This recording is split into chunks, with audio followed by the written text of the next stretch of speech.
అసలు కాంగ్రెస్ పార్టీలో ఉన్న నాయకులకు కార్యకర్తలకు అసలు మీ లోపల అసలు హిందువులేనా మీరు? నాకు అర్థం కాలే. మీ లోపల హిందూ రక్తం ప్రవహిస్తుందా? ఇవాళ సర్క్యులర్ చూసినా ఇవాళ ఇజ్జత్ పోతే సర్క్యులర్ చూస్తే ఇవాళ ఇప్పుడే ఇచ్చింది, ఇప్పుడు సాయంత్రం ఇచ్చి సర్క్యులర్ ఇచ్చావు. ఏమి ఇచ్చింది తెలుసా సర్క్యులర్? రంజాన్ టైంలో అంటే సాయంత్రం 4 గంటల తర్వాత పోచట వాళ్ళు. నువ్వు రంజాన్కు 4 గంటల తర్వాత వాళ్ళకు ఉద్యోగాలు ఇచ్చిపెట్టి పోతే మాకు ఏమి ఇబ్బంది లేదన్నా. కానీ నా అయ్యప్ప ఏం పాపం చేసిండు? అయ్యప్ప స్వాములు ఏం పాపం చేసిండన్నా? నా అయ్యప్ప ఏం పాపం చేసిండన్నా?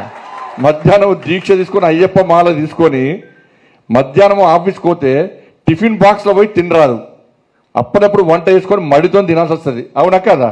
ఇలా ఈ ఉద్యోగస్తులు, ఉపాధ్యాయులు, ప్రైవేట్ ఉద్యోగులు కూడా అయ్యప్ప దీక్ష తీసుకొని ఉద్యోగానికి పోతే మధ్యాహ్నం పోదామంటే ఎవరు ఎప్పుడు తనిఖీ చేస్తారో, ఎప్పుడు సస్పెండ్ చేస్తారో ఒక భయానక వాతావరణంలో ఉద్యోగస్తులు, అయ్యప్ప దీక్ష తీసుకున్న ఉద్యోగస్తులు భయపడే పరిస్థితి తెలంగాణ రాష్ట్రంలో ఉంది.